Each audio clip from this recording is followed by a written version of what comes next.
안녕하세요. 형광펜 성경과 함께하는 성경 공부, 오늘은 요한복음 9장입니다. 예수께서 길 가실 때 날 때부터 소경된 사람을 보셨습니다. 제자들이 물어봐요. 이 사람 소경으로 태어난 거 누구 죄 때문입니까? 자기 때문입니까? 부모 때문입니까? 예수님이 대답하실 때 이 사람이나 그 부모의 죄 때문이 아니라 하나님께서 하시는 일을 나타내고자 해서 그 사람이 소경된 것이다. 제자들에게는 대답을 해주시지만 그 사람에게는 가르쳐주지 않아요. 네가 소경으로 태어난 거 너 잘못 아니다. 하나님이 너에게 나타낼 일이 있다. 이렇게 말할 게 없는 거죠. 이 사람에게 원하는 것은, 이렇게 소경된 사람이 원하는 것은 낫는 거지, 이게 너에게 아픈 것도 다 뜻이 있다, 하나님의 뜻이 있다, 그런 얘기는 듣고 싶지 않아요. 욥기를 보면은 그렇죠. 욥이 뭐 자기가 이렇게 괴로운 거, 힘든 거, 그것 때문에 막 그 자기 생일까지도 저주할 때 욥의 친구들이, 아, 네가 뭔가 잘못했겠지, 그러니까 네가 아프겠지, 하나님 어떤 분이냐, 하나님 공의로운 분 아니냐, 죄를 져야지 그거에 대한 대가를 받는 거 아니냐. 물론 유익한 말들이고 좋은 거지만, 근데 그런 걸 듣고 싶지가 않은 거죠. 아파 죽겠는데 뭐. 야, 뭐 의미 따지는 게 아니지 않습니까? 예수님께서도 소경에게 너에게 이렇게 아파했던 이유는, 그동안 네가 태어날 때부터 계속 소경이었던 이유는 하나님의 일을 나타내고자 합니다. 그걸 말해주는 게 아니라 이건 제자들에게 말하신 거고, 그 사람이 원하는 것, 아픈 사람이 원하는 것, 치료받는 것, 그것을 그냥 바로 해줍니다. 때가 아직 낮음에 나를 보내신 이의 일을 우리가 하여야 하리라. 밤이 오면은 아무것도 못한다. 내가 세상에 있을 동안에는 세상의 빛이로다. 이 말씀을 하시고 땅을 침에 뱉어서 진흙을 이기고 그의 눈에 바르시는데, 이거는 하면 안 되는 행동입니다. 안식일날 하면 안 되는 행동이 39가지 정도가 있다고 하네요. 유대인들이 만든 법입니다. 하나님이 만든 법이 아니라 유대인들이 만든 법 중에, 이제 안식일날에는 그 진흙을 이기는 거, 그러니까 반죽을 하는 걸 하면 안 되고, 그 다음에 침에 닿으면 안 된대요. 이게 그 더러우니까. 그래서 사람을 더럽히면 안 된다. 그래서 침에 닿으면 안 되고 반죽을 하면 안 되는데, 예수님이 이걸 다 한 거예요. 그래서 그 사람의 눈에다 바르시고 실로암 못에 가서 찌트라 했더니, 실로암은 번역하면 보내심을 받았다라는 뜻입니다. 실로암이 그 히스기야 왕 때 아마 만들어진 인공 그 물일 겁니다. 멀리 한 540m 정도 밖에서부터 물을 끌어오거든요. 그래서 이게 만들어진 건데, 다른 나라가 쳐들어가지고 그것을, 예루살렘을 에워싸면은 그때 먹을 것이 없으니까, 마실 것도 없으니까 그 임시적으로 그걸 대비해서 만든 거예요. 네, 어쨌든 밖에서부터 끌어왔기 때문에 보내심을 받았다, 이런 뜻의 실로암입니다. 얘 가서 씻고 눈이 밝아졌어요. 이웃 사람들이, 그리고 또 전에 저가 거린이었던 것을 보았던 사람들이 가로되, 이 너 앉아서 구걸하던 자가 아니냐, 혹은 그 사람이라 하고, 혹은 비슷하기는 한데 아니다, 어떻게 눈을 떴나, 이렇게 되는 거죠. 너 어떻게 눈을 떴냐? 대답하되, 예수라 하는 그 사람이 진흙을 이겨서 내 눈에 바르고 나더러 실로암 못에 가서 씻으라고 하기에 내가 가서 씻었더니 보게 되었노라. 저희가 가로되, 그가 어디 있느냐 알지 못하겠다. 저희가 전에 소경되었던 사람을 데리고 바리새인들에게 갔어요. 일단은 그 진흙을 이긴 거, 그리고 침 바른 거, 이게 문제가 되는 거죠. 왜냐하면은 안식일날 하면 안 되는 유대인들이 만든 법입니다. 사람의 법, 하나님이 만든 법이 아닙니다. 그들이 이런 걸 하면 안 된다라고 생각을 했는데, 예수님이 이거를 과감하게 했으니까. 그래서 어떻게 진흙을 이기는 거, 반죽을 한 거를 했냐, 그것도 또 침으로 더러워서 다면 안 되는데, 안식일날은 그러면 안 되는데, 안식일을 지키지 않은 거라고 생각을 하는 겁니다.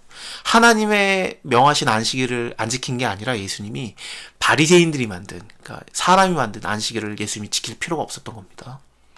하나님께로 온 자가 아니라 하고, 어떤 사람은 말하되, 죄인이 어떻게 이러한 표적을 행하겠느냐 해서 피차 쟁론이 일어납니다. 이에 소경되었던 자에게 다시 물어요. 그 사람이 너의 눈을 뜨게 하였으니 너는 그 사람을 어떤 사람이라 하느냐? 대답하되, 선지자라 한데, 유대인들이 저가 소경으로 있다가 보게 된 것을 믿지 않냐고 그 부모를 불러다가 물어봐요. 어떻게 소경으로 났다 했는데 어떻게 지금 보느냐? 근데 부모들이 이게 좀 답을 회피합니다. 왜냐하면은 소경으로 난 것도 알고 우리 아들인 것도 아는데, 근데 어떻게 보는지는, 어떻게 눈을 뜨겠는지는 알지 못하겠습니다.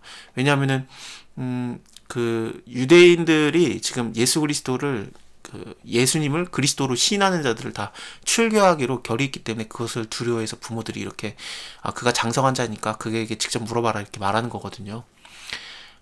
출교를 당하면 어떤 식이 되냐면요, 아주 그 문둥병자처럼 됩니다.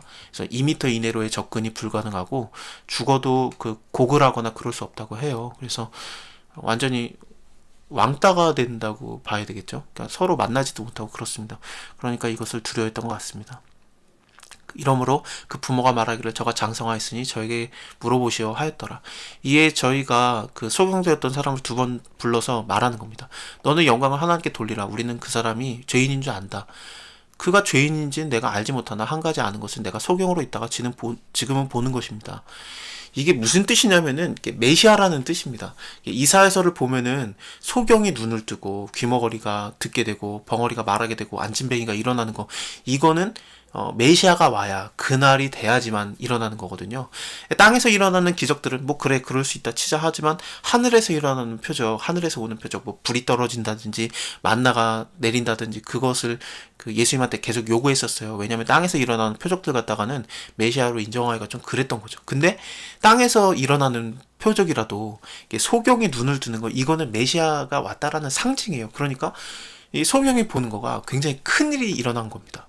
저희가 가로되 그 사람이 너에게 무엇을 하였느냐, 어떻게 네 눈을 뜨게 하였느냐, 내가 이미 말하지 않았냐, 듣지 아니하고 어째서 또다시 듣고자 하나이까, 당신은 그의 제자가 되려고 합니까? 저희가 욕을 해요. 너는 그의 제자나 우리는 모세의 제자라. 하나님이 모세에게는 말씀하신 줄 우리가 알거니와 이 사람은 어디서 왔는지 알지 못하노라. 그 사람이 대답하여 가로되 이상하다, 이 사람이 내 눈을 뜨게 하였는데 당신들이 왜 그가 어디서 왔는지 알지 못하느냐. 이게 아까 말씀드린 대로 메시아기 때문에, 그 메시아만이, 오직 그리스도만이 눈을 뜨게 할 수 있기 때문에 이 자가 나의 눈을 뜨게 했는데 왜 당신들이 알지 못하냐, 이렇게 오히려 반문을 하고 있는 겁니다. 하나님이 죄인들을 듣지 아니하고 경건하여서 그의 뜻대로 행하는 자를 들으신 줄 우리가 아나이다. 창세 이후로부터 소경으로 난 자가 눈을 뜨게 되었다 함을 내가 듣지 못했다. 이 사람은 자기가 태어나서 소경이었기 때문에 이거에 대해서 얼마나 연구를 하고 고민을 했겠습니까? 그리고 또 자기가 눈을 뜨게 되는 유일한 방법은 메시아가 와야지만 눈을 뜰 수 있다라는 걸 몰랐을 리가 없어요. 물론 다른 바리새인들도 전부 다 알고 있고요. 이것 때문에 이제 그 다음 장 뭐 넘어가고 그러면은 이제 바리새인들이 와가지고 당신이 그리스도이거든 밝히 좀 얘기 좀 해주십시오라고 말해요. 왜냐면은 소경의 눈을 떴으니까. 이건 이사야서의 29장도 그랬고 한 세네 번이 나와요. 그래서 이건 메시아라는 게 확실하니까 자꾸 물어보게 되는 거죠. 이 사람이 하늘에서부터 오지 아니하면 아무 일도 없으리이다. 저희가 대답하여 가로되 네가 온전히 제 가운데서 나서 우리를 가르치고자 하느냐, 이에 쫓아내어 보냅니다. 예수께서 저희가 그 사람을 내쫓았다 하는 말을 들으셨습니다. 그래서 그를 만나 가라사대 네가 인자를 믿느냐. 인자가 당연히 뭐겠습니까? 메시아, 그리스도가 되겠죠. 다니엘서에 나오는 것처럼 또 에스겔서에 나오는 것처럼 인자라고 좀 표현이 되는 것들은 전 하나님의 놀라운 존재, 거룩한 존재라고 볼 수 있거든요. 그래서 네가 인자를 믿느냐 그랬더니 대답하되 주여 그러하오이다. 그가 누굽니까? 내가 믿고자 하나이다. 예수께서 가라사대 네가 그를 보고 있거니와 지금 너와 말하고 있는 자가 바로 그다. 내가 믿나이다 하고 절을 했습니다. 예수께서 가라사대 내가 심판하러 이 세상에 왔으니 보지 못하는 자들은 보게 하고 보는 자들은 소경이 되게 하려 함이라 하시니, 바리새인들 중에 예수와 함께 하고 있던 자들이 이 말씀을 듣고 가로되 우리도 소경인가? 예수께서 가라사대 너희가 소경이 되었으면 죄가 없으려니와 본다고 하니 너희에게 죄가 그저 있느니라. 소경되었던 자, 눈으로도 보지 못했던 자는 예수 그리스도를 영으로서 알아봤던 거고, 그래서 예수님 계속 변론했던 겁니다. 5장이었죠. 5장에서는 38년 된 병자가 예수님에 대해 고침을 받잖아요. 근데 그는 막 고자질하는, 예수가 나를 고쳤다면서 고자질을 했었는데, 안식일 날 그것도 예수님이 고쳤거든요. 근데 이 소경은 계속해서 예수님을 변호하고 그 다음에 예수님을 믿고자 하고, 그런 것이 강하게 드러나는, 예수님을 볼 줄 알았던 자입니다. 근데 눈을 뜨고 있는 이 바리새인들은 오히려 보지 못하는 자들이죠. 예수님을 알아보지 못하니까요. 자, 오늘은 여기까지 보고요. 다음에 왜 그 사람들은, 바리새인들은 예수님을 알아보지 못하고 그 말을 듣지 못했는지, 그리고 소경은 어떻게 예수님의 말을 알아들었는지, 그거에 대한 좀 강한 설명이 나옵니다. 다음 시간에 이걸 보도록 하겠습니다. 감사합니다. 다음에 뵐게요.